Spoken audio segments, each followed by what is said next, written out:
Friends, मैं नीतू खंडेलवाल आज फिर आपके लिए एक बहुत ही इम्पॉर्टेंट क्वेश्चन लेकर आई हूँ जो कि आपके सीए फाउंडेशन के लिए बहुत इम्पॉर्टेंट है। क्वेश्चन है, A B and C are partners in a firm sharing profits in the ratio 3:1. D is admitted as new partner. D acquire 1/4 of his share from C. A surrender 3/10 of his share and B surrender 1/10 of his share. Calculate new profit sharing ratio and sacrifice ratio. It is a complicated question या हम इसे कह सकते हैं logical question है। ABC का profit sharing ratio 3:1 given है।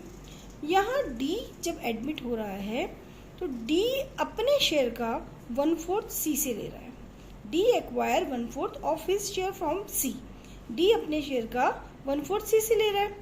अब जब वो 1/4 C से ले रहा है तो रिमेनिंग जो बचेगा वो किससे लेगा? रिमेनिंग पार्टनर से। A surrender 3/10 of his share and B surrender 1/10 of his share.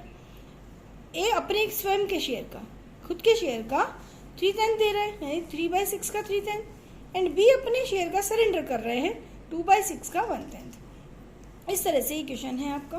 अब यहाँ गिवन क्या क्या है हमें? ABC 3:1 में पार्टनर्स हैं, D एडमिट हो रहा है, D का शेयर हमें गिवन नहीं है। A surrender 3/10 of his share means 3/6 multiply 3/10 9/60. ये क्या आया? ए का sacrifice, as sacrifice. B surrender 1/10 of his share, तो 2/10 है बी का शेयर। यहाँ से देखेंगे, यहाँ से देख लीजिए 2/10 है।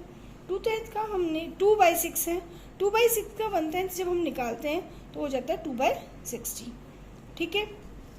अब सी की यदि सेक्रीफाइस की बात करते हैं तो सी का सेक्रीफाइस है 1/4 of D's share and D's share is not given in the question. अब यहाँ हम assumption ले लेंगे D's share in profit is 1. D acquire 1/4 from C.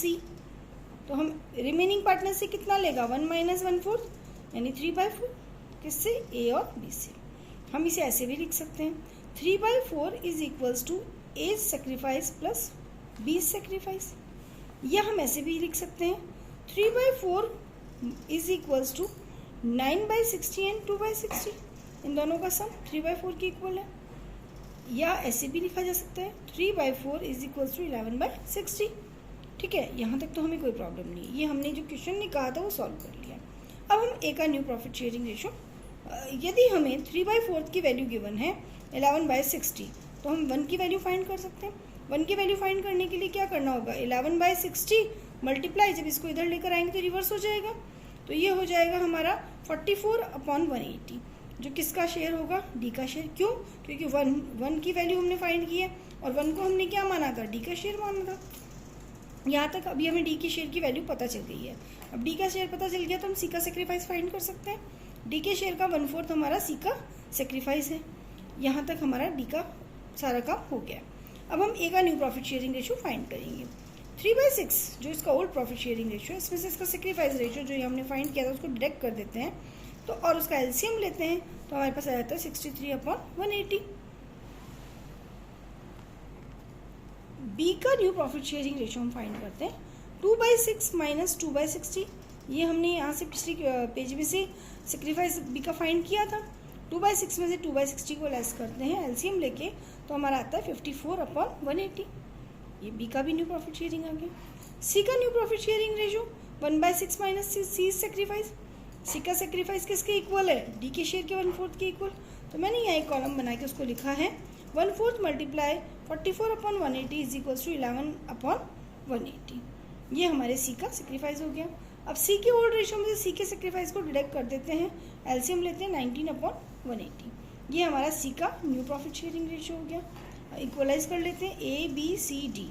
ए का ये जो रेशियो हमने 63/180 लिया था, बी का यहाँ से हमने 54/180, सी का हमने यहाँ से ले लिया 19/180 और डी का हमने फाइंड किया था 44/180।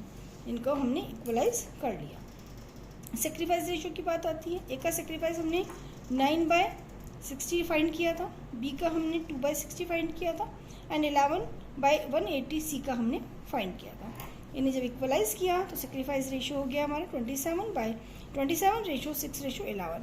ये एक बहुत ही अच्छा और बहुत ही इंपॉर्टेंट क्वेश्चन है बेटा। इस क्वेश्चन को आप लोग बहुत ध्यान से कीजिएगा, आपके सीए फाउंडेशन में ऐसे क्वेश्चंस ही पूछे जाते हैं। Okay, thank you for watching.